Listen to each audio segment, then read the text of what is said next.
سیدنا داتا گنج بخش حجویری رحمت اللہ علیہ جو انہوں نے کشف المحجوب میں اپنا لکھا، سنی بھی ہیں حنفی بھی ہیں، وہ روحانیت کی پارلیمنٹ کے وزیر اعظم، اگر حکومت ان کی کشف المحجوب کے مطابق ان کے دربار کا نظام نہیں چلا سکتی تو داتا کا اوقاف داتا کے مسلک والوں کو دے دیا جائے، یا تو داتا کا اوقاف ہمارے سپرد کرو، یا پھر داتا گنج بخش کی مسجد کا خطیب امام سے لے کر پاپوش پہ بیٹھنے والے تک وہ بھرتی ہوگا جو کشف المحجوب کے عقیدے پہ دستخط کرے گا، وہ بھرتی ہوگا جو کشف المحجوب کے عقیدے پہ دستخط کرے گا، وہ بھرتی ہوگا جو کشف المحجوب کے عقیدے پہ دستخط کرے گا۔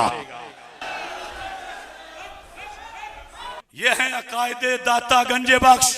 تنظیم المدارس کے نصاب میں عقائد نصفی کے ساتھ عقائد گنج بخش کو شامل کیا جائے، اور حکومت، ادارے، اوقاف، یہ لکھا ہے میں نے، لکھا ہے کشف المحجوب سے، لکھا ہے 100% ذمہ داری سے، کوئی ایک حرف بھی غلط ہوا ذمہ دار ہوں، یہ لکھا ہے میں نے، لکھا ہے کشف المحجوب سے، لکھا ہے 100% ذمہ داری سے، کوئی ایک حرف بھی غلط ہوا ذمہ دار ہوں، لیکن اب داتا کے کسی عہدے پر وہ بیٹھے گا جو یہ پیپر پاس کرے گا۔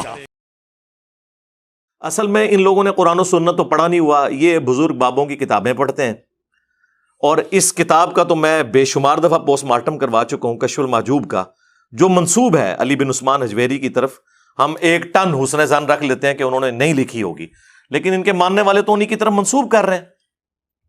اس کتاب کے اندر باقاعدہ طور پر انہوں نے ٹیمپرڈ تورات کا ایک گستاخانہ واقعہ حضرت داؤد علیہ السلام کے بارے میں کہ وہ اپنی صحابی کی بیوی کے اوپر عاشق ہو گئے تھے اور اسے قتل کروا کے خود شادی کر لی، نعوذ باللہ، اس سے انہوں نے جنید بغدادی کا صحف ثابت کیا۔ صحف اور سکر کا چیپٹر نکال لیں کشف المحجوب میں، اور رزلٹ نکالا اس جھوٹے واقعے سے۔ اس کے بعد انہوں نے نعوذ باللہ من ذالک ہمارے نبی کی عزت کے اوپر حملہ کرتے ہوئے زید ابن حارثہ کی بیوی سیدہ زینب، ان کی طرف ایک جھوٹا واقعہ منسوب کہ نبی علیہ السلام کو وہ ایک دفعہ آپ کی نظر پڑ گئی تو وہ اپنے خاوند کے اوپر حرام ہوگی، اور بعد میں حضور نے ان سے شادی کر لی، نعوذ باللہ، اور اس سے انہوں نے اپنے بابا جی بایزید بستامی کا سکر ثابت کرنے کی کوشش کی، یعنی اپنے بابوں کی غلطیوں پہ پردہ ڈالنے کے لیے انبیاء کو تختہ مشق بنایا ان لوگوں نے۔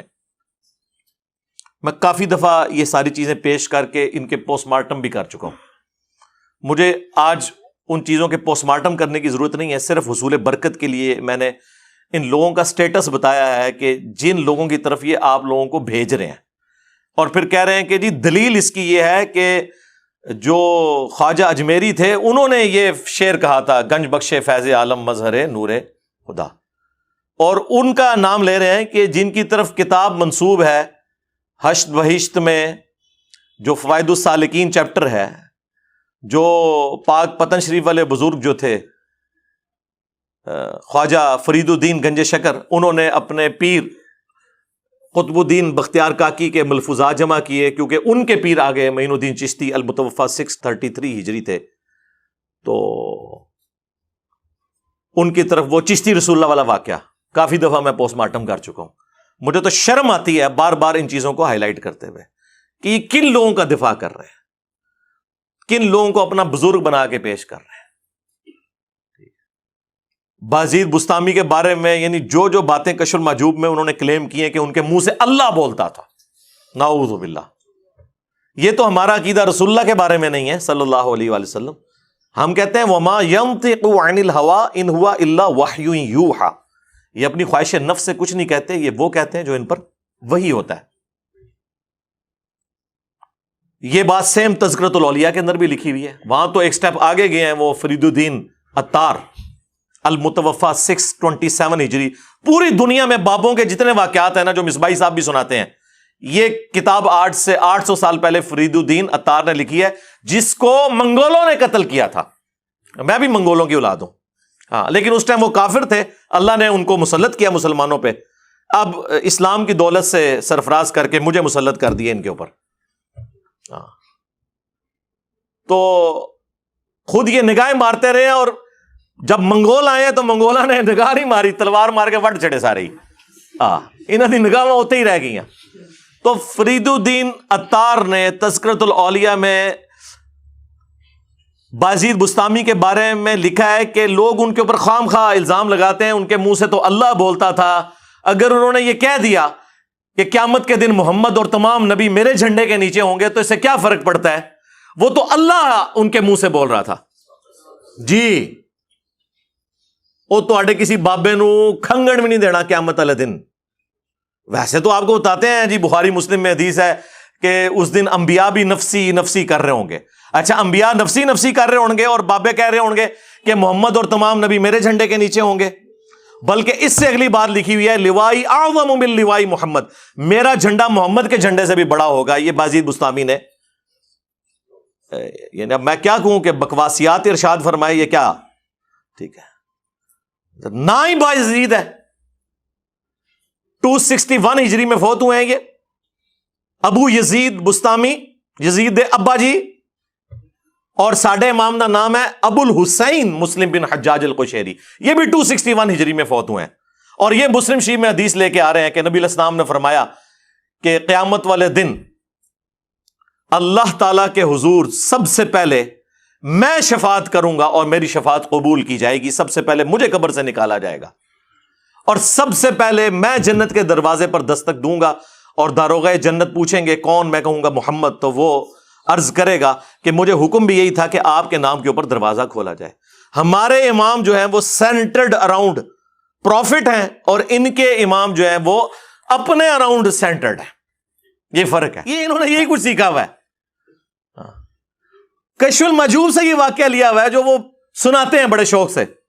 وہ کہتے ہیں کہ جی وہ ہمارے جو پیر بھائی ہیں نا, انہوں نے مجھے خود سنایا. علی بن عثمان حجویری صاحب کے پیر بھائی نے ان کو یہ واقعہ سنایا کہ جی جو ہمارے مشترکہ پیر صاحب تھے نا, ابو الفضل ختلی, سلسلہ جنیدیہ میں تھے وہ. تو ایک دفعہ ان کی حجامت بڑی ہوئی تھی اور ان کے پاس پیسے نہیں تھے. کہنے لگے یا اللہ تیری نبی کی سنت ٹوٹ رہی ہے تو مجھے کچھ پیسے عطا کر دے. تو وہ پیر بھائی ان کا جو علی جویری صاحب کو کہانی کروا گیا, وہ کہتا ہے جی میں اس وقت درخت کے اوپر چڑھا ہوا تھا, یہ شہتوت کا جو درخت ہے نا اس کے لیے, کیڑوں کے لیے وہ جو پتے اکٹھے کرنے کے لیے. تو کہتے ہیں کہ میں نے خود اپنی آنکھوں سے دیکھا کہ جی درخت کے پتے, اس کی ٹہنیاں, اور اگلی کہانی سنو, اس کی جڑیں بھی سونے کی ہوگی. جڑ کی تو نظر آندی ہے.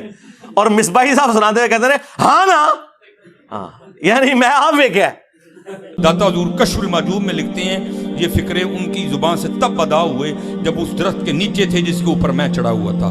آپ فرماتے خدا کی عزت و عظمت کی قسم, پورا درخت, اس کی ٹہنیاں, اس کا تنا, اس کی جڑیں بھی سونے کی ہو گئی. سارا, ہاں سارا ہی سونے کا ہو گیا. اب وہ جو ہے نا وہ مٹی اٹھانے کے لیے نیچے ہوا, تو نیچے دیکھا تو زمین سونے کی. زمین سونے کی ہے. یہ کیا ہوا, دائیں دیکھا تو سونا, بائیں دیکھا تو سونا, آگے دیکھا تو سونا, پیچھے دیکھا تو سونا. اب بابا جی نے کام کیا تھا, کیوں نہیں مٹی دیا ٹیما پھڑان دیا, اور کہتا ہے حضور کہاں سے پکڑاؤں, مٹی ہے ہی نہیں, جہاں تک نظر جاتی سونا ہی سونا ہے. ٹھیک ہے. اب مصباحی صاحب تو بےچارے یہ کہانیاں سنتے اور سناتے رہے ہیں, انہوں نے تو آپ کو یہی کہنا ہے کہ جی کوئی بابا نگاہ مارے تو کوئی درخت سونے کا ہو جائے.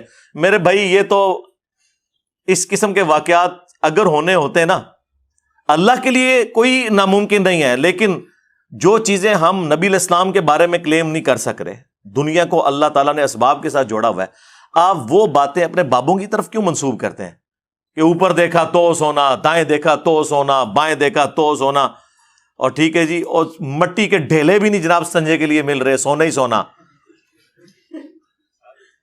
کہانیاں سارے ہی سونے کا, ایسے کہتے سارے ہی سونے کا.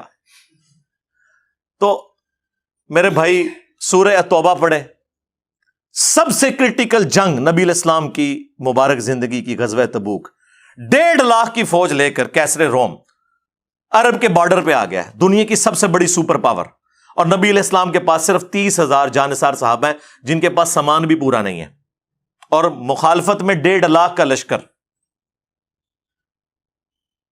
باقی صحابہ جا نہیں سکتے ساتھ۔ سورہ توبہ آیت نمبر 92 میں اللہ تعالیٰ فرماتا ہے کہ اے نبی علیہ السلام، تمہارے پاس لوگ حاضر ہوتے ہیں کہ ہمارے لیے کوئی سواری کا بندوبست کر دیں، ہم بھی آپ کے ساتھ جائیں جہاد کے لیے، تو تم ان سے فرماتے ہو کہ میں کوئی ایسی چیز نہیں پاتا کہ جس کے ذریعے میں تمہاری مدد کر سکوں، تمہارے لیے سواری اور جانے کا ساز و سامان ارینج کر سکوں۔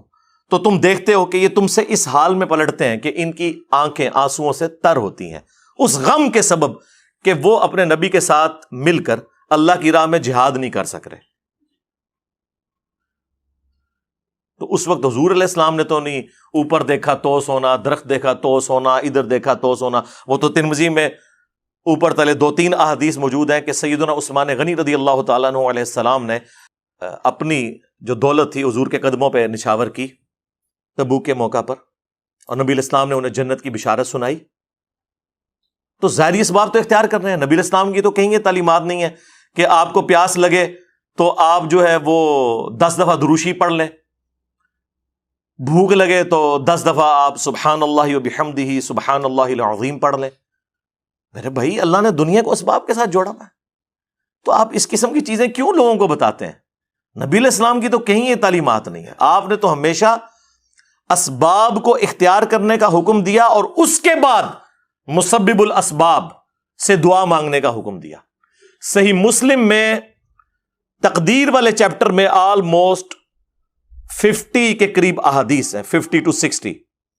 اس کی جو آخری حدیث ہے نا، وہ حضرت ابو ہریرہ رضی اللہ تعالیٰ عنہ کو نبی علیہ السلام نے فرمایا، اے ابو ہریرہ، جو چیز تجھے نفع دے اس کے لیے پوری کوشش کرنا، اس کے بعد اللہ سے مدد طلب کرنا، کاہلی نہ کرنا، سستی نہ کرنا۔ پھر بھی تیرے خلاف رزلٹ آ جائے تو پھر کہنا جو اللہ کی مرضی، اگر مگر نہ کہنا، اگر مگر شیطان کا دروازہ کھول دیتا ہے۔ لیکن یہ اینڈ پہ ہے، کوشش پوری کرنا، پھر اللہ سے مدد طلب کرنا۔ ہاں، گنج بخش فیض عالم نہیں، اللہ سے مدد۔ اس کے بعد کاہلی اور سستی نہیں کرنی، کوشش بھی کرنی ہے اور کاہلی اور سستی بھی نہیں کرنی۔ پھر بھی رزلٹ خلاف آئے، پھر کہنا جو اللہ کی مرضی، کہ ٹھیک ہے اللہ تعالیٰ کو یہ منظور نہیں تھا، اپنی ایفرٹ تو پوری پٹ کرنی ہے۔ یہ کون سا دین ہے جو آپ لوگوں کو سکھا رہے ہیں؟